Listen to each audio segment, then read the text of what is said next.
No, no, listen, Mom, I have to go. My lesson is starting. I'll call you back tonight. Bye. Sorry about that. My mom loves talking on the phone. It's sometimes difficult to get her to stop. Well, how about the sitcom today? It was getting pretty steamy on the sofa, wasn't it? Anyway, let's look at what we are going to study today. First, we will look at the past continuous. For example, I was walking. You were dancing. Then we will look at some prepositions of place and movement, such as in, on, at, and by. Then finally, we will learn some language used on the telephone. Okay? Let's get started. So, when poor Elena came in, she said that the rain started while she was riding back from class. This is an example of the past continuous. The verb to be in the past, so was or were, plus the verb in ing. I was cycling. You were speaking. She was studying. We use the past continuous to describe an action that was in progress in the past. We often use it with the past simple to describe a long action interrupted by another action.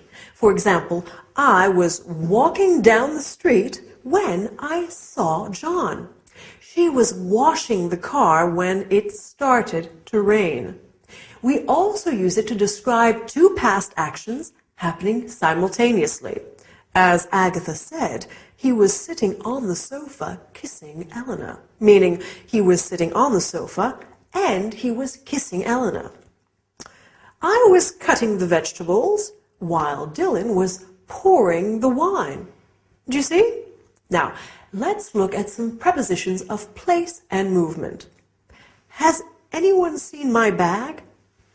Oh, here it is on the table. Oh, I'm so forgetful.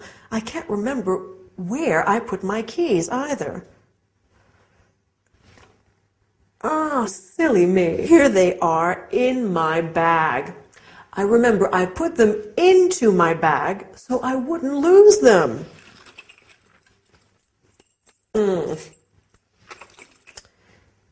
And my glasses? Where are they? Ah, they are in here too. I think I'll take them out of the bag so they don't get broken. Maybe I'll put them onto my head. For safekeeping. That's better. Now, after the lesson, I'm meeting my friend Jade for coffee. I'm meeting her at the flower shop on the high street by the park. I hope I remember. You know what I'm like.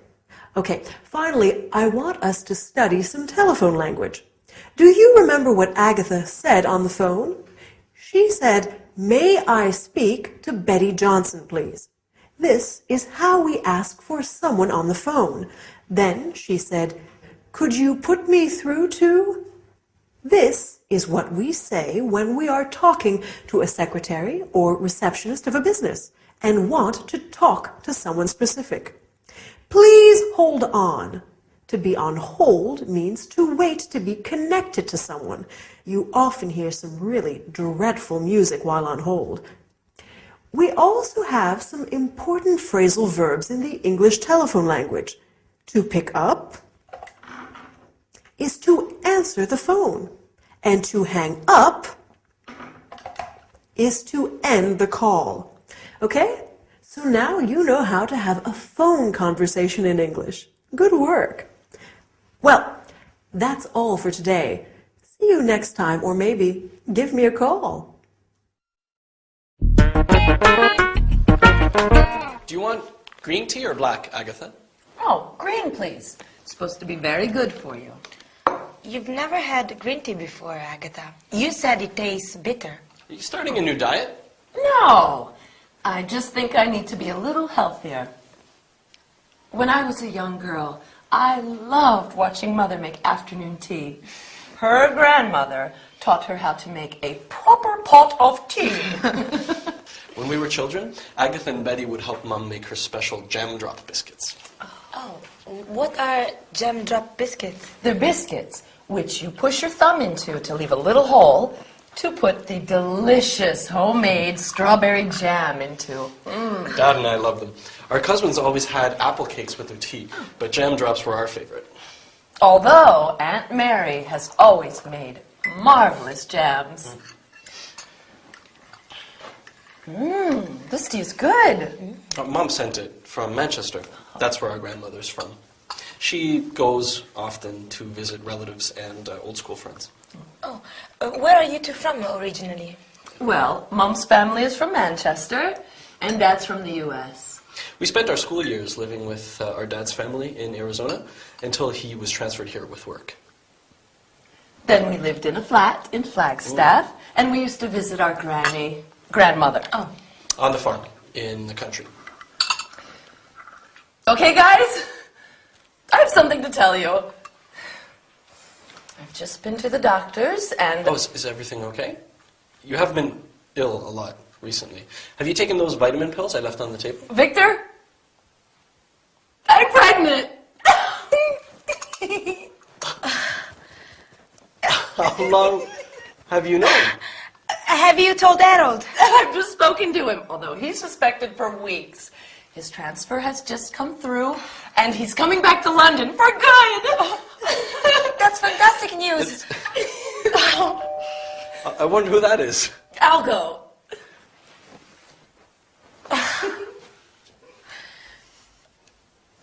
Harold! Oh, what a surprise!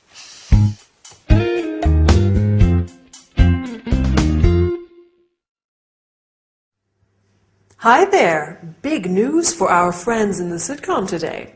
No wonder Agatha is being so careful with her diet lately. And that's great news about Harold coming back, isn't it? Anyway, on with today's lesson. We're going to study the present perfect. For example, I have lived here for 2 years. Then we are going to look at questions and expressions with the word like. I like tea. I would like some carrot cake. Do you remember what Lady Coco is like? Here she is. I'm sure you like her. Finally, we will look at how to describe your childhood. I'm curious. Are you ready? Let's get started. So, in the sitcom today, Elena said, "You've never had green tea before." This is an example of the present perfect. We make the present perfect with the verb have plus the past participle of the verb. I have seen this film twice. We use the present perfect to talk about experiences in our lives when the time is not really important. I have been to India. I have been to South Africa. I've been to France, for example. We can also use it to describe an action that started in the past and continues up to now. He has lived here since 1999. It means he's still living here. I've been singing since I was a child, and I keep doing it now. Another use of the present perfect is to describe an action that happened in the past that has a result in the present, an influence on it. Have you done your homework? Yes, I have. So you can go out now. Agatha said, I've just spoken to him, and now he knows everything. We use the word just when the action happened very recently. You have just learned how to use the present perfect. Well done. Now, let's look at the word like. We use like in many ways. For example, I like chocolate, and I would like some chocolate ice cream. We can also say, I look like my mom. He looks like a rugby player, to describe somebody's physical appearance. We can use like to compare things. Your hair is like silk, or your eyes are like stars. We can also say, what is he like? to ask about someone's appearance and personality. What is Dylan like? He's kind, generous, and very handsome. Compare this to the question, how is he? He's fine, thanks. We ask, how is he, when we are inquiring about someone's health and well-being. How are you? I hope you are fine as well. In our sitcom today, Agatha talks about her past. When we talk about our childhood, we often say, when I was a little girl, or when I was 14. We talk about our past using the simple past tense. Victor says, we spent our school years living with Dad's family. This is another way of describing our childhood. Agatha says, we used to visit our granny. We use used to talk about things that we did regularly in the past. When Lady Coco was a kitten, she used to play with her tail all day long. Anyway, that's all we have time for today. Hope you enjoyed the lesson. Bye!